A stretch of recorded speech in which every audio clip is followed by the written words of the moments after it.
5 কোটি বছর আগে পৃথিবীতে কোনো একদিন বা রাত হঠাৎ প্রচণ্ড শব্দে কেঁপে উঠল ভূত্বক বা ক্রাস্ট।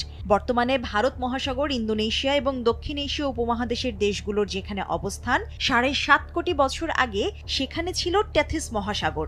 সেই সাগরের তলদেশ ভেদ করে ওপরে উঠতে থাকে পলল শিলা, কারণ ভূপৃষ্ঠের নিচে দুটি টেকটনিক প্লেট ইন্ডিয়ান এবং ইউরেশিয়ানের ভয়াবহ সংঘর্ষ হয়েছে।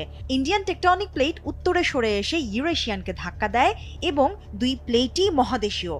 তাদের ঘনত্ব একই হওয়ায় একটি আরেকটির নিচে তলিয়ে না গিয়ে ধাক্কা খায়, আর টেথিস সাগরের পলল শিলাগুলো ভাঁজ হয়ে ওপরে উঠতে শুরু করে। এভাবেই ভূপৃষ্ঠের বুকে সুউচ্চ হয়ে জেগে ওঠে পৃথিবীর বৃহত্তম এবং সর্বোচ্চ পর্বতমালা হিমালয়, কিন্তু হারিয়ে যায় টেথিস মহাসাগর। তাই তো হিমালয়ের বিভিন্ন স্তরে স্তরে বিজ্ঞানীরা আজও খুঁজে পান সামুদ্রিক প্রাণীর জীবাশ্ম। দুটি প্লেটের সংযোগস্থলকে অভিসারী সীমানা বা কনভার্জেন্ট বাউন্ডারি বলা হয়।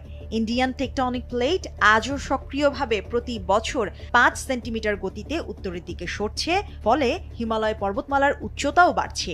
এ কারণেই এই অঞ্চল বেশি ভূমিকম্পপ্রবণ।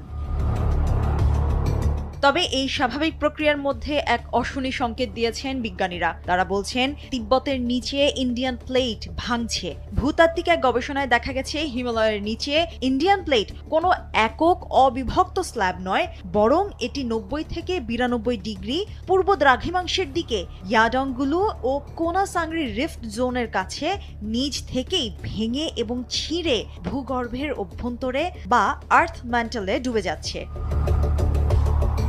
অন্যদিকে হিমালয়ের পশ্চিমে এই প্লেট অক্ষত, কিন্তু ভূগর্ভের 100 কিলোমিটার উত্তরে ইয়ারলুং জাংবো সার্টারের দিকে দেবে যাচ্ছে। এই আলাদা হয়ে যাবার প্রক্রিয়াকে বলা হয় ডিলামিনেশন। ইন্ডিয়ান প্লেটের লিথোস্ফেরিক ম্যান্টেলের ঘন অংশ ছিঁড়ে আর্থ ম্যান্টেলে ঢুকে যাচ্ছে। অন্যদিকে তিব্বতের নিচে দক্ষিণে নতুন করে লিথোস্ফিয়ার স্তর ক্রমাগত বেড়ে চলেছে। বিজ্ঞানীদের মতে তিব্বতের নিচের অংশও ভাঙছে।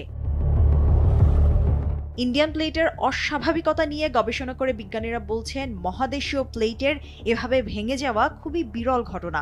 দেশ বা মহাদেশ এই ভাঙনের ফলে প্রচণ্ড ভূকম্পনের পর আলাদা অথবা বিলীনও হয়ে যেতে পারে।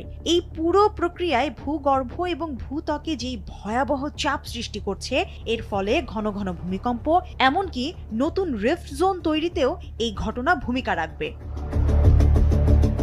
স্ট্যানফোর্ড বিশ্ববিদ্যালয়ের ভূপদার্থবিদ সাইমন কেম্পলার বলেন, দুই মহাদেশীয় প্লেটের সংঘর্ষ, প্লেট ভাঙা, রিফট জোন ও সার্টার লাইন, অ্যাস্থানোস্ফেরিক ওয়েজ সৃষ্টি, ডিলামিনেশন সব মিলে